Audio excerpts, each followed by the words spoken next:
The massive council chamber was filled with alien delegates from across the galaxy. Hundreds of different species sat in their designated seats, their bodies ranging from small floating orbs to giant crystalline beings. At the center of the room stood a single human woman named G1. She wore a simple gray suit that looked old and worn compared to the shimmering clothes of the aliens around. Her G1 pressed a button on her small device. A hologram appeared above her head, showing a huge spaceship floating dead in space. The ship was dark and silent, covered in layers of dust and small pieces of space debris.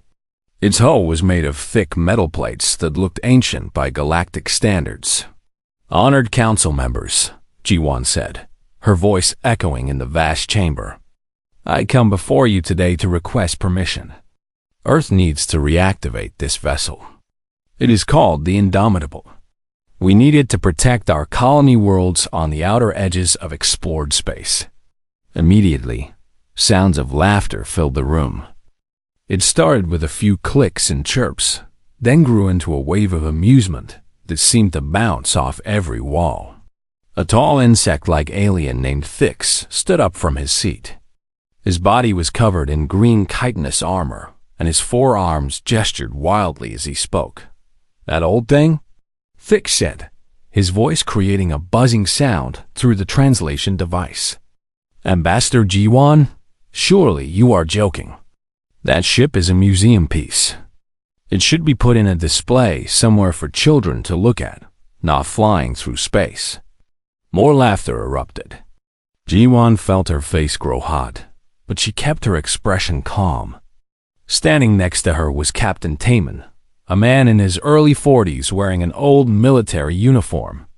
The uniform had patches sewn onto it where tears had been repaired. His face remained emotionless, but his hands were clenched into tight fists at his sides. A blob-like creature that glowed with soft blue light spoke next. Its name was Counselor Velmuth, and its voice sounded wet and gurgling. "The Indomitable is over 300 Earth years old. We have reviewed its specifications. It uses kinetic weapons, metal bullets fired by electromagnetic rails. How primitive. Our ships use focused plasma beams that can melt through any armor. Your ship's defenses are just thick metal plates.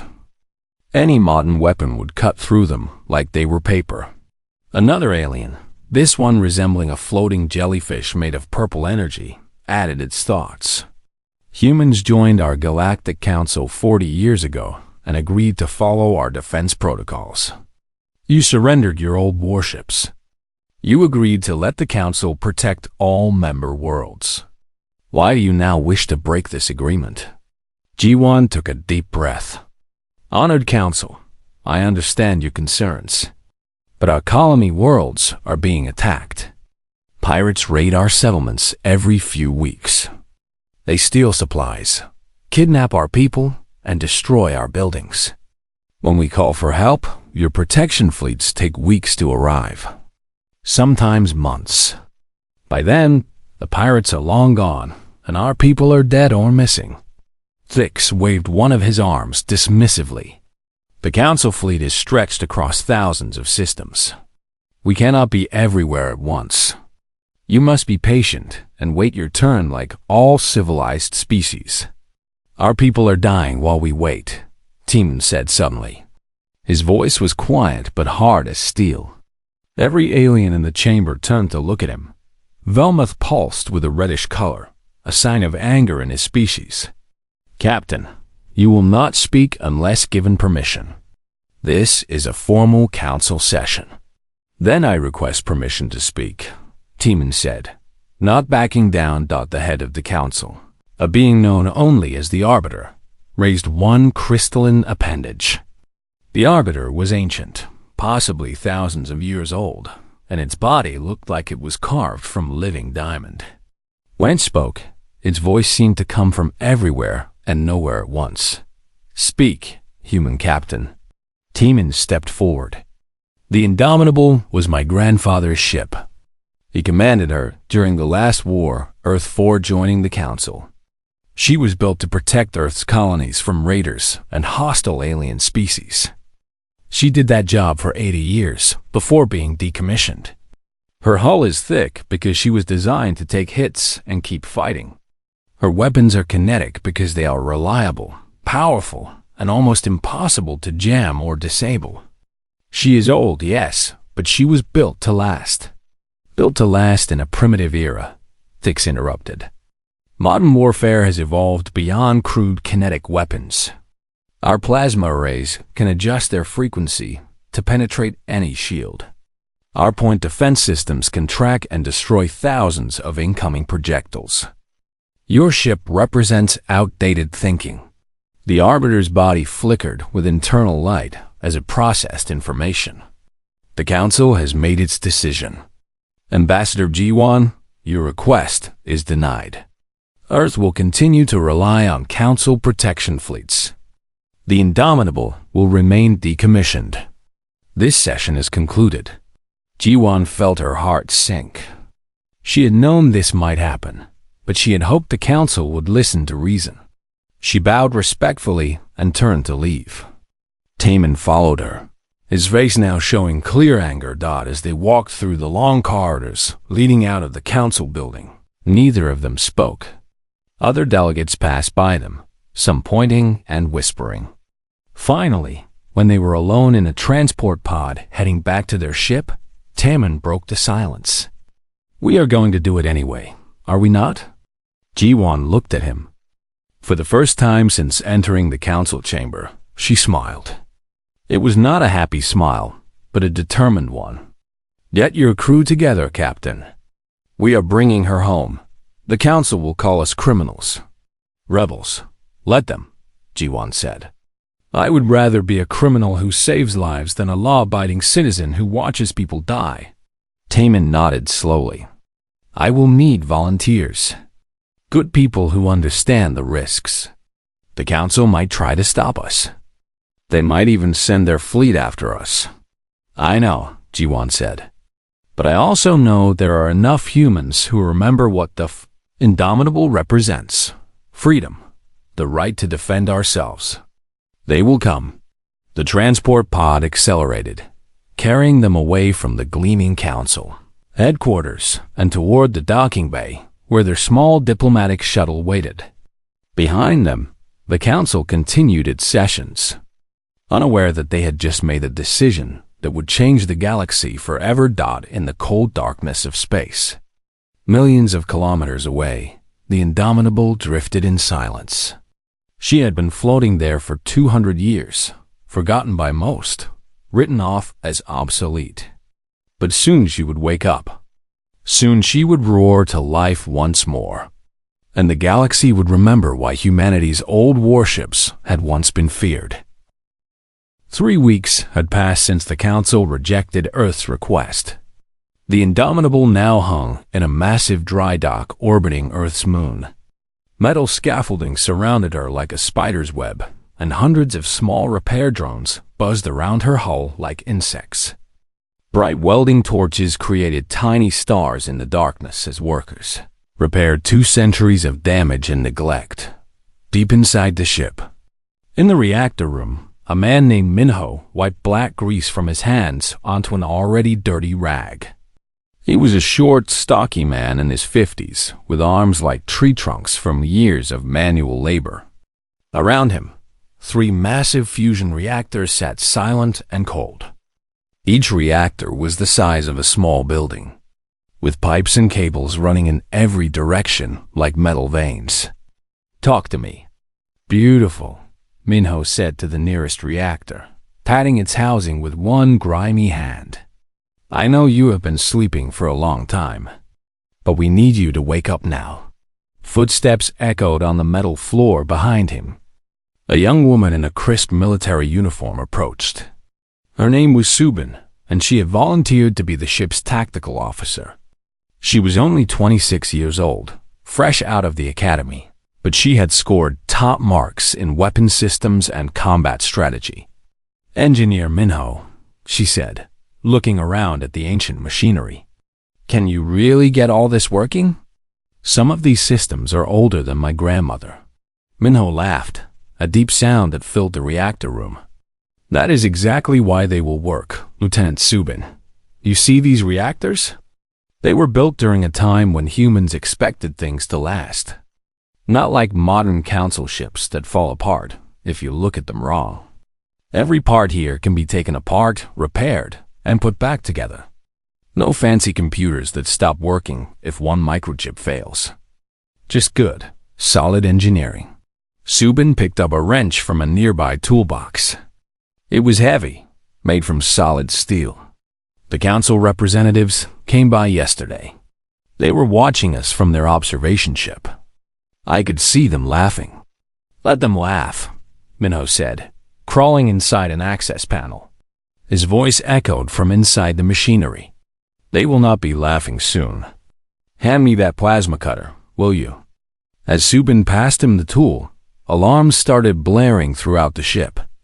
Both of them looked up as Captain Tieman's voice came over the communication system. All hands, this is the captain. Report to your stations. We have a situation. Minho and Subin ran through the corridors toward the bridge. The ship groaned around them, metal settling and shifting as work crews moved equipment and systems came back online for the first time in centuries. They passed groups of workers rushing in different directions. Everyone looking worried. The bridge of the Indomitable was enormous compared to modern ship designs. It had been built to hold a crew of 60 people, though right now only 15 stations were occupied. Large view screens covered the front wall, currently showing Earth and its moon in the distance. Captain Tiemann stood in the center, his hands clasped behind his back. At the communications station sat a woman named Hai Jin. She was in her 30s, with short black hair and the focused expression of someone who had worked in communications for years. Her fingers moved rapidly across her console, adjusting frequencies and filtering signals. Captain, I am picking up a distress call, Haijin said. It is from the colony on New Jeju. The signal is breaking up, but I can make out some of it. Put it on speakers, Tiemann ordered. Static filled the bridge. Then a desperate voice cut through the noise. It was a man, young and terrified. This is New Jeju colony to anyone who can hear us. We are under attack. Multiple ships. They are hitting our settlements with plasma weapons. The protection fields are failing. They are landing ground troops. Please, someone help us. Anyone. We have children here. We have families. Please. The transmission ended in a burst of static. The bridge fell silent. Every person there knew what that meant. The colony had been attacked before, but this sounded worse. Much worse. A man sitting at the pilot's station turned to face Tiemann. His name was Daeho, a veteran pilot in his 50s who had flown everything from small shuttles to large transport ships. Sir, I can plot a course to New Jeju, but the Indomitable is not ready. We are barely at 40% operational capacity. How long until we can launch? Tiemann asked, his voice calm despite the tension in the room. Minho had just arrived on the bridge, breathing hard from running. Captain, I need at least 96 hours. Maybe 100. The main reactors are cold. Starting them up safely takes time. If we rush it, we could have a reactor breach.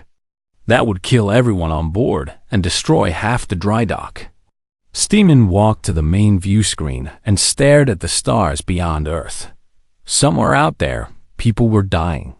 His people. Humans who had left Earth to build new lives on distant worlds, trusting that someone would protect them. You have 12 hours. Minho, Tiemann said quietly. Captain, that is impossible. 12 hours. Tiemann repeated, turning to face his engineer. I am not asking you to do it safely. I am asking you to do it fast. Can you make it happen? Minho stared at him for a long moment. Then a grin spread across his grease-stained face. Sir, if we are going to do something stupid, we might as well do it properly. I will get your reactors online. But you better pray to whatever gods you believe in. I will pray to the engineers who built this ship, Teeman said. They knew what they were doing. Now we trust their work. The next 12 hours were chaos. Minho and his team worked like demons, skipping safety protocols and pushing systems to their limits. Normally, starting a cold fusion reactor required dozens of checks and careful temperature management. Minho threw the manual away and did everything by instinct and experience. Subin worked with the weapons teams, loading ammunition that had been in storage for 200 years. The railgun rounds were solid tungsten slugs, each one weighing 2 tons. They had to be loaded by hand using magnetic lifts.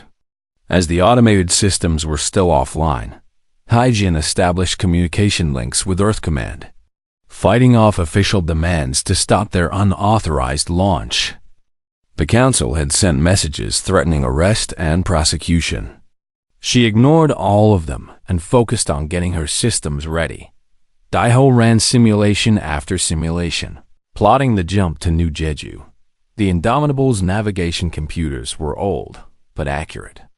They did not rely on constant updates from galactic networks like modern ships. Everything was self-contained, hardened against interference. In the reactor room, Minho watched as temperature gauges climbed higher and higher. Sweat ran down his face despite the cold air being pumped through the ventilation system. Come on, baby. Come on. You can do this. I know you can. The first reactor coughed to life with a deep rumble that shook the entire ship. Then the second. Then the third. Power surged through systems that had been dark for 2 centuries. Lights flickered on throughout the vessel. Computers booted up. Weapon systems came online. On the bridge, Teeman watched as status reports changed from red to yellow to green. It was like watching a sleeping giant wake up. All reactors online, Minho reported, his voice exhausted but triumphant. We have power, Captain. Not full power, but enough to fly and fight. Release docking clamps, Teeman ordered. Daiho, take us out. The Indomitable shuddered as the massive clamps holding her in place released. For the first time in 200 years, she moved under her own power. Her engines, each one the size of a city block, ignited with blue-white fire. From the observation ship nearby, Council representatives watched in shock as the ancient battleship began to move. They are actually doing it, one of them whispered. The Indomitable accelerated away from Earth's moon, heading toward the jump point that would take her to New Jeju. Inside, her crew worked frantically to finish repairs even as they flew. They were heading into battle in a ship that was barely operational, against an unknown enemy with no backup and no support. But they were going anyway, because that is what the Indomitable had always done. She had protected humans when no one else would, and she was about to do it again. The Indomitable emerged from the jump point into the New Jeju system like a wounded beast stumbling from its den. Sections of her hull were still exposed where armor plating had not been fully installed. Cables and pipes hung loose from open panels. Warning lights flashed across her surface. To any observer, she looked like she might fall apart at any moment. On the bridge, alarms were ringing. Haijen's hands flew across her console as sensor data flooded in. Her face went pale as she read the information. Captain, I am picking up 16 hostile contacts. They matched the signature of modified Council Corvette-class ships. Pirates? Definitely. They are swarming the colony's orbital platforms. She paused, her voice catching. Sir, I am also detecting weapons fire on the surface. They are bombarding the settlements. Timon stood in the center of the bridge, his hands gripping the railing in front of him. On the main view screen, he could see the battle unfolding. Small, fast-moving ships were darting around the colony's orbital stations, their weapons cutting through defensive shields like hot knives through butter. Explosions bloomed in the darkness as station after station went silent. Tactical analysis, Subin, Tiemann said, his voice steady despite the chaos before them. Subin pulled up data on her weapons console. The pirate ships are using standard council designs that they have stolen or bought on the black market. They have upgraded their shields and weapons. Their plasma cutters are designed to slice through station armor and hull plating. They also have point defense systems for shooting down missiles. She looked up at Tiemann. Sir, our shields are only at 40% capacity. Their weapons will hurt us badly if they get a clean shot. At the pilot station, Deho was already calculating intercept courses. The old pilot's fingers moved with practiced ease across controls that most modern pilots had never seen. Captain, I can get us into weapons range in 3 minutes at full burn. But they will see us coming. Good, Tiemann said. I want them to see us. Let them know we are here. Sir, should I hail them? Demand they surrender? Haijin asked. Tiemann shook his head. No. They made their choice when they attacked civilians. Deho, take us in. Full speed. The Indomitable's massive engines flared brighter, pushing the ancient battleship forward. She accelerated faster than any ship her size should have been able to move. The pirates noticed immediately. On Haijin's console, incoming communications started flooding in. One transmission came through stronger than the others. Haijin put it on the main speakers. A harsh, clicking voice filled the bridge. It was speaking in Galactic Standard, the common language used across the galaxy. Unknown vessel, this is Captain Vexil of the free ship Raptorclaw. You are interfering with a legitimate salvage operation. Turn back now or be destroyed. Subin pulled up information on her console. Sir, Vexil is a known pirate. He is Vrelian, like Counselor Thix. He has 17 confirmed raids on human colonies. The Council has an arrest warrant for him, but they have never caught him. Not a salvage operation, Tiemann said quietly. Those are people down there. Our people. The pirate's voice came again, now with a mocking tone. I see you now, human ship. You are flying an antique. That hull design is centuries old. You think you can fight us in that museum piece? Your courage is impressive, but courage does not stop plasma beams. I will give you one more chance. Leave now, and I will let you run home with your tail between your legs. Laughter echoed through the transmission. Other pirate captains were joining in, all of them amused by the sight of the Indomitable. Tiemann walked forward until he was standing directly in front of the main view screen. He could see the pirate ships now, sleek and modern, their hulls covered in stolen Council technology. They were regrouping, forming a defensive formation. 16 against 1. Haijin, open a channel to all pirate ships. Tiemann ordered. Channel open, sir. Tiemann spoke clearly and calmly. This is Captain Tiemann of the Terran battleship Indomitable. You are attacking human civilians. That makes you my enemy. You have 10 seconds to break off your attack and surrender. This is your only warning. The laughter from the pirates grew louder. Vexil's voice was full of contempt. 10 seconds? Or what, human? You will bore us to death with your ancient ship? Please, do try to fight us. I need a good laugh today. 5 seconds, Tiemann said. This should be entertaining, Vexil replied. 3 seconds. Fire when ready, boys. Let us see how long this relic lasts. Time's up, Tiemann said. He turned to Subin. Weapons free. Show them what primitive means. Subin had been waiting for this moment. Her targeting computer had already locked onto the 4 closest pirate ships. The Indomitable's 6 main railguns, massive weapons that ran nearly the entire length of the ship, began to charge. Electromagnetic fields built up to incredible strength. Firing, Subin said quietly. The railgun spoke. 36 tungsten slugs launched in rapid succession. Each slug weighed 2 tons and was accelerated to 4% the speed of light. The amount of energy contained in each projectile was staggering, equivalent to a tactical nuclear weapon. The pirates had shields designed to deflect plasma beams and energy weapons. Those shields worked by dispersing heat and energy across their surface. They were very effective against modern weapons. They were completely useless against solid metal moving at relativistic speeds. The first pirate ship simply ceased to exist. One moment it was there, and the next it was an expanding cloud of debris and vapor. The kinetic impact had released so much energy that the ship's hull had vaporized. The second and third ships suffered the same fate. The fourth ship's shields actually held for a fraction of a second before failing catastrophically. But the result was the same. 4 pirate ships destroyed in less than 2 seconds. The remaining 12 pirates scattered in panic. Their formation broke apart as each captain tried desperately to get away from the terrifying human ship.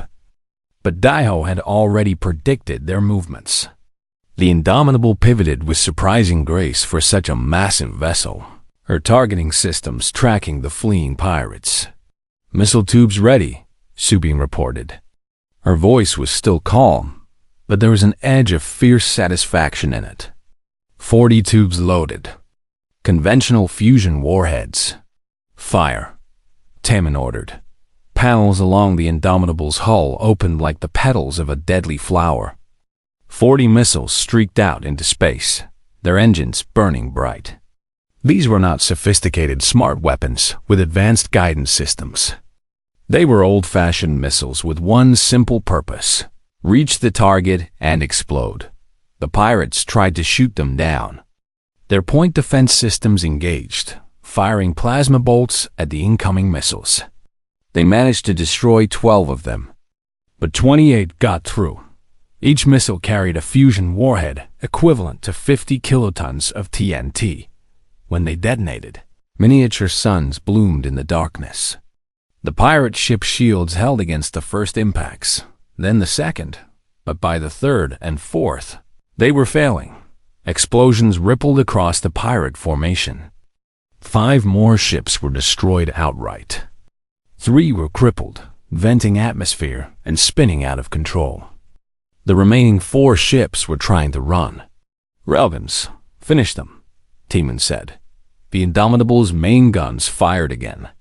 This time, Subin did not waste ammunition. 1 shot per target, perfectly placed. The 4 fleeing ships were torn apart by tungsten slugs that hit them from behind. The entire battle had lasted 4 minutes and 23 seconds. On the bridge of the Indomitable, nobody celebrated. They had won, but it was not a happy victory. Below them, on the colony's surface, buildings were still burning. People were dead or wounded. The pirates had caused terrible damage before being stopped. "Haijin, contact the colony," Taman ordered. "Tell them help is here. Send down medical teams and supplies." "Yes, sir," Haijin said, her voice thick with emotion. Daiho spoke up. "Captain, I am picking up a new signal. It is a council patrol ship about 2 hours out. They are demanding we surrender the Indomitable and submit to arrest." Taman smiled grimly. "Tell them we will be happy to discuss it after we finish rescuing the colony." "And Daiho? Plot a course out of here. I have a feeling we are going to need to leave quickly." As the rescue operations began, word of the battle spread across the galactic communication networks. A single ancient human battleship had destroyed an entire pirate fleet in less than 5 minutes. The galaxy, which had been laughing at the Indomitable just days before, suddenly fell silent. And in the council chambers, Councillor Thix watched the battle recordings with his mandibles clenched tight. The primitive human ship was not so funny anymore. The Galactic Council chamber was in chaos. Delegates from hundreds of worlds were all trying to speak at once. The normal order and dignity of the council had collapsed in the face of what had just happened. On the massive holographic displays that surrounded the room, footage from the Battle of New Jeju played on repeat. The destruction of the pirate fleet was shown from multiple angles, captured by the colony's sensor stations.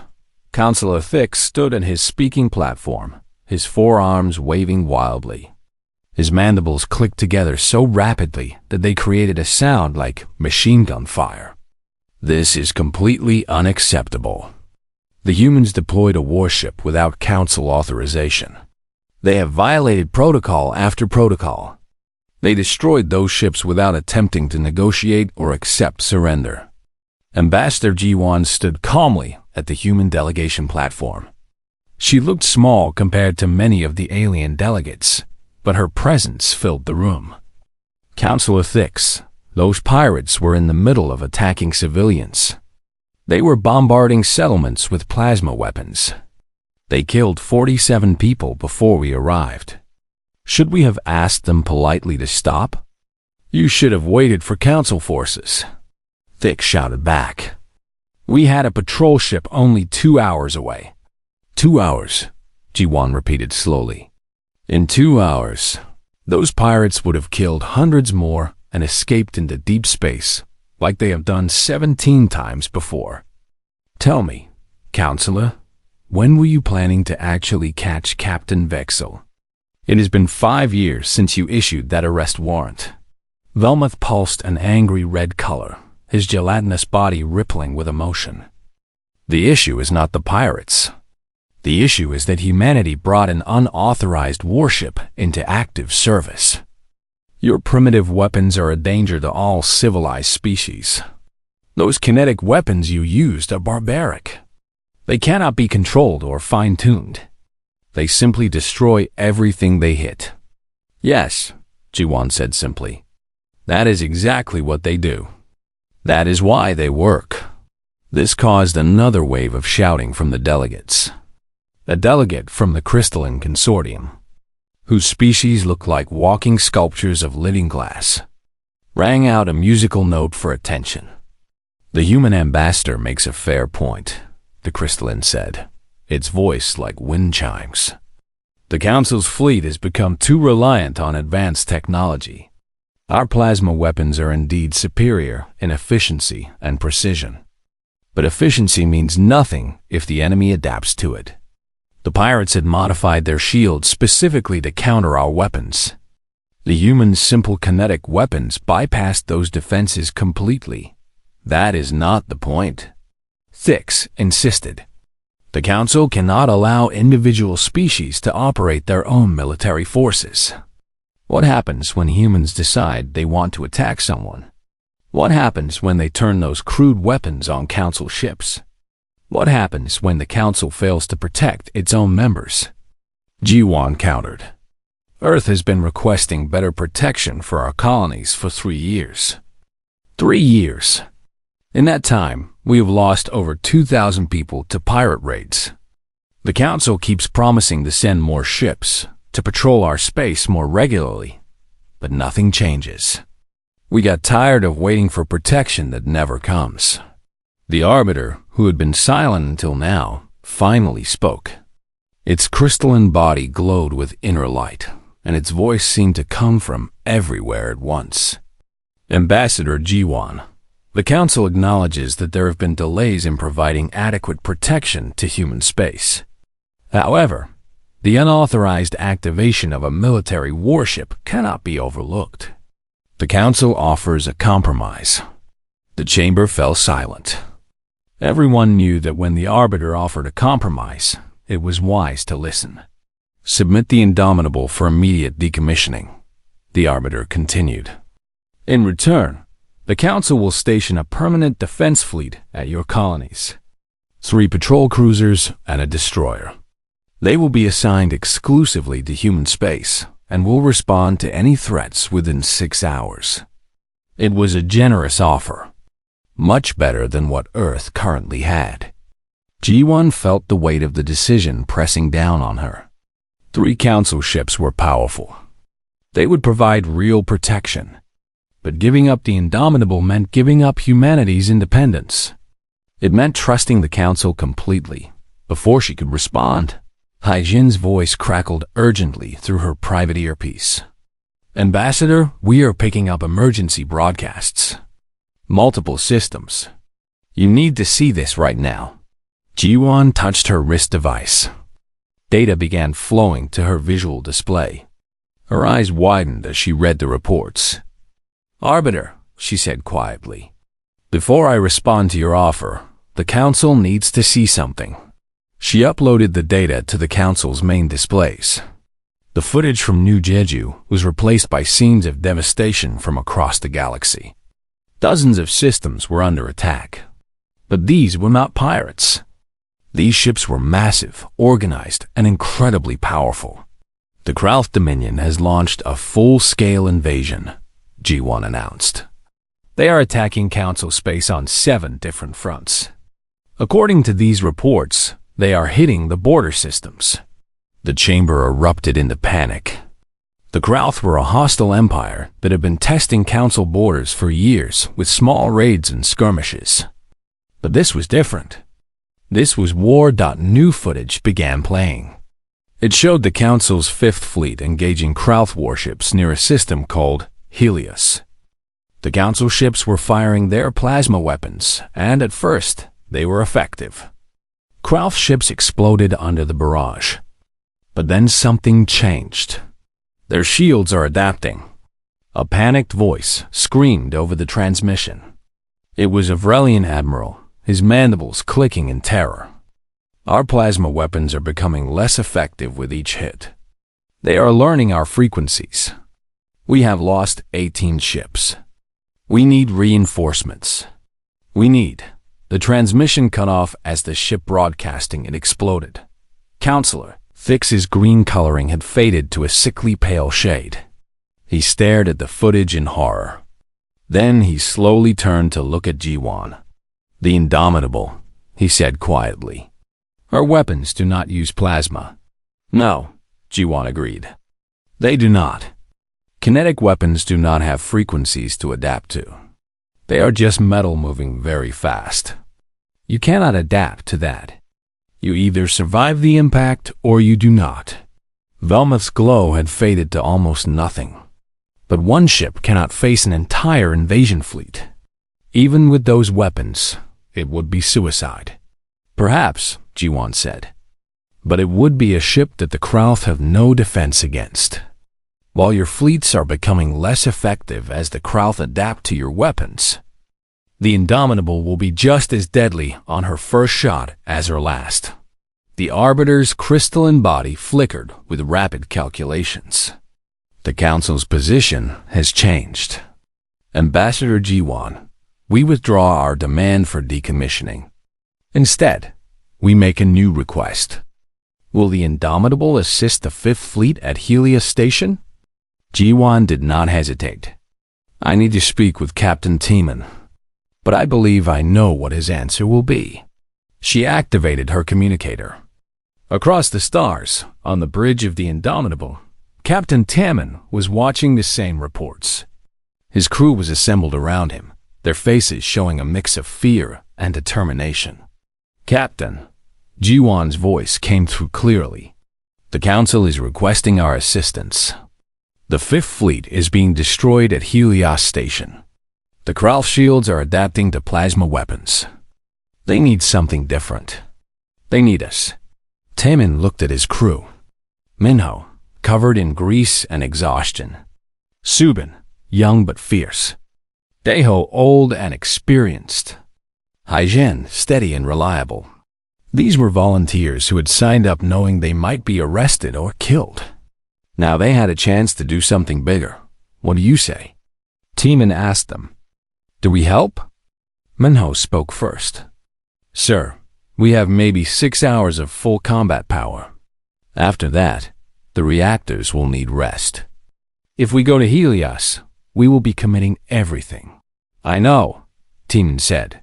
Subin added, the Krauth fleet will be much larger than what we faced at New Jeju. Our shields are less than 50%. We could be destroyed. I know that too, Tiemann acknowledged. Daeho smiled grimly.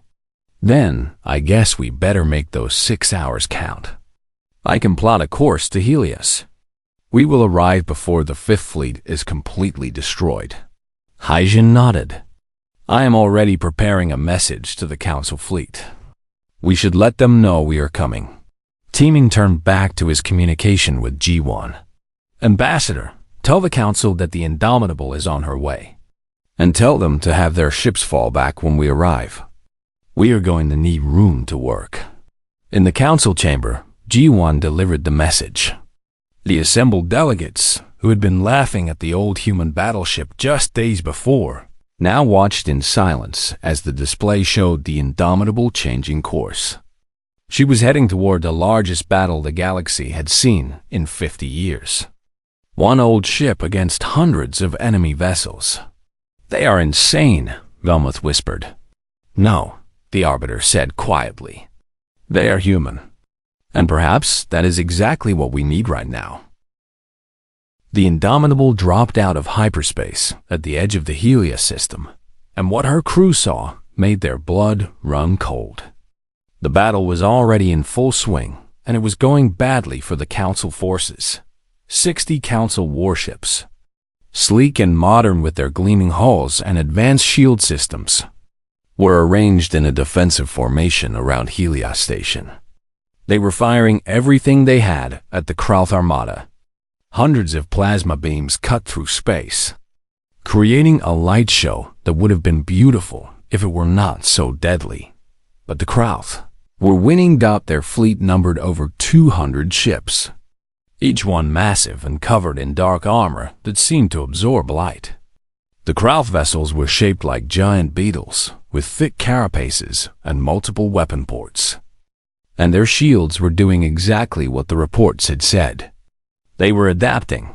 On the Indomitable's main view screen, Tamin watched as a Council cruiser fired its main plasma cannon directly at a Krauth battleship.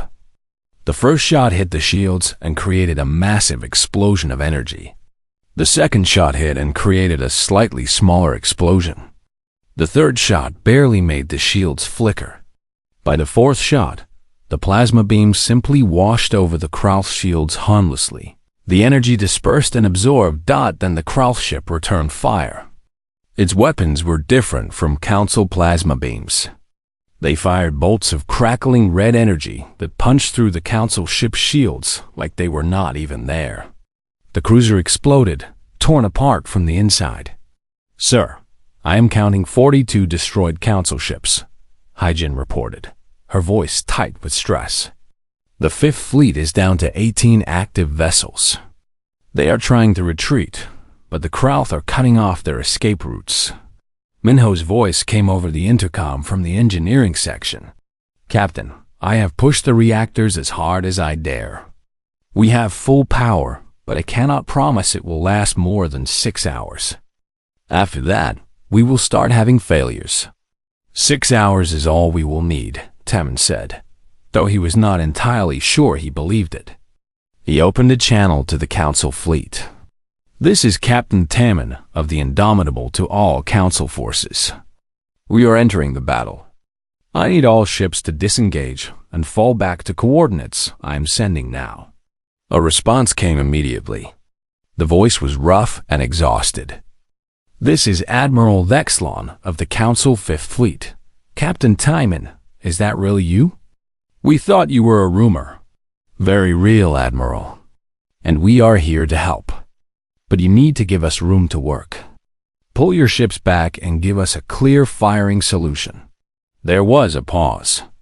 Captain, we appreciate the assistance, but you are one ship.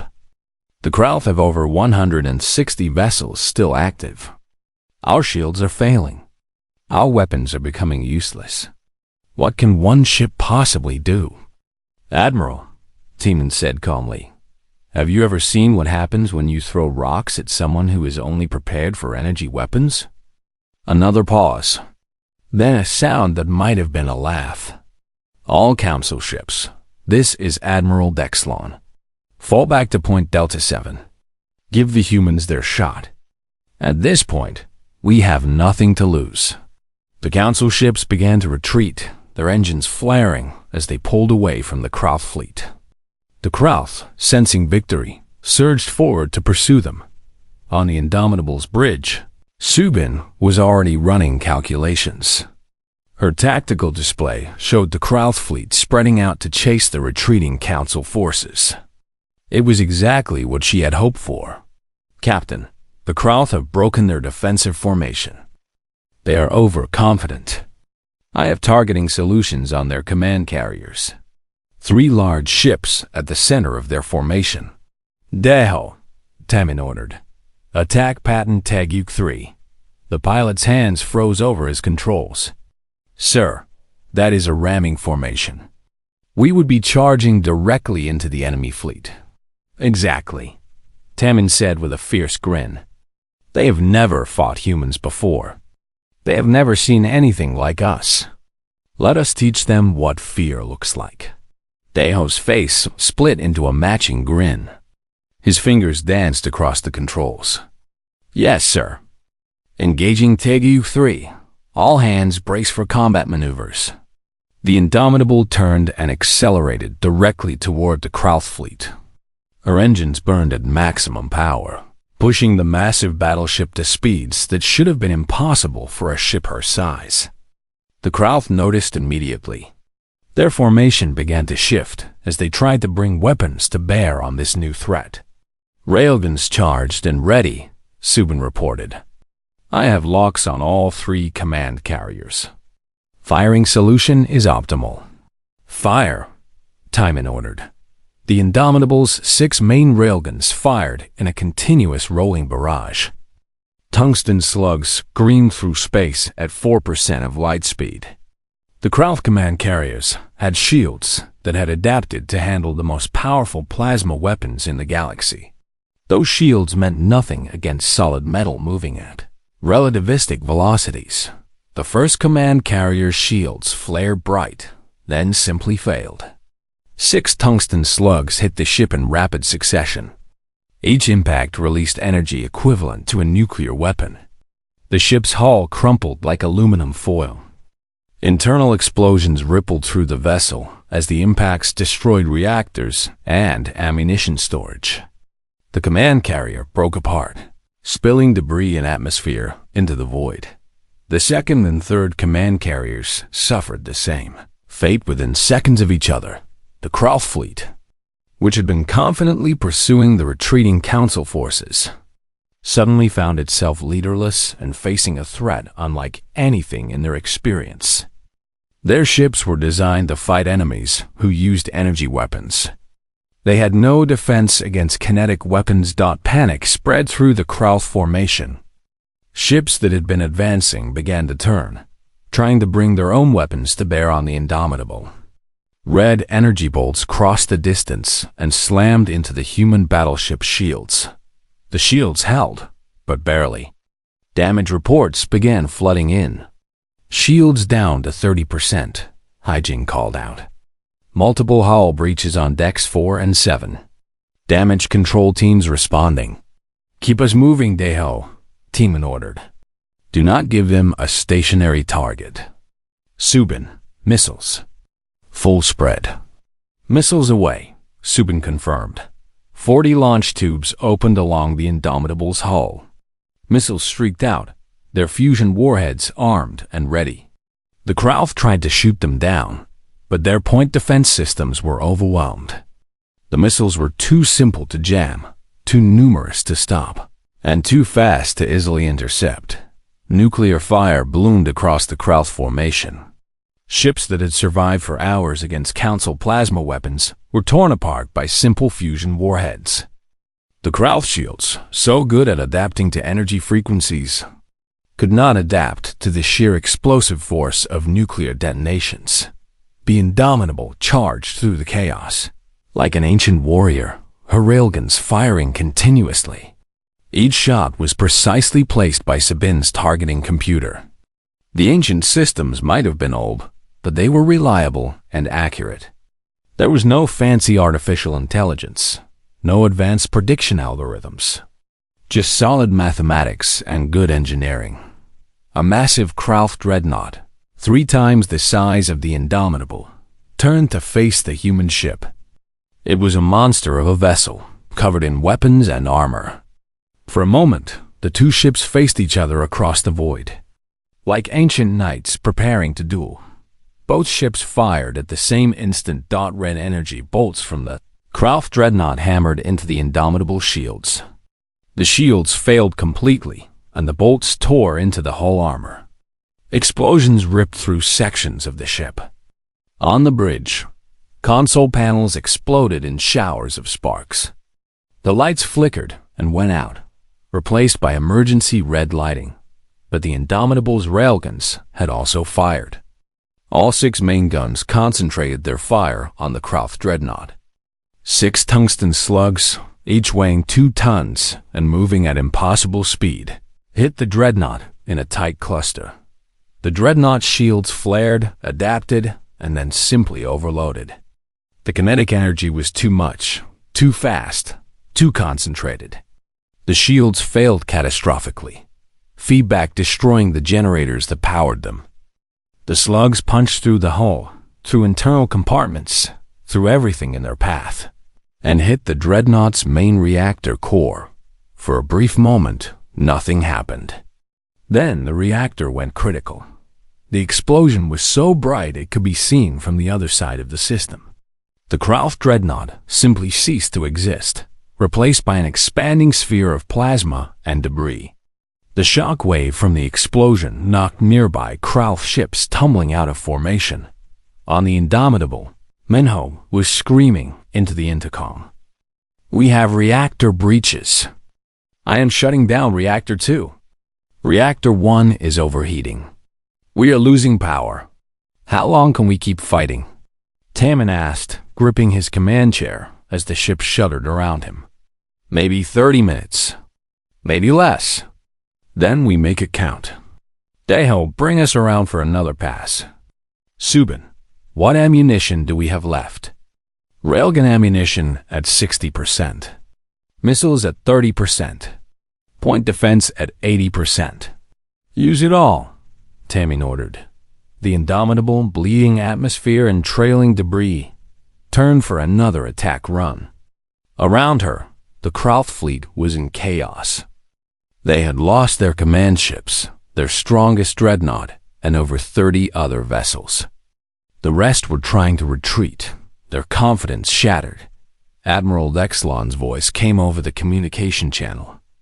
"Captain Teeman, the Krauth are breaking off. They are retreating. You did it. You actually did it."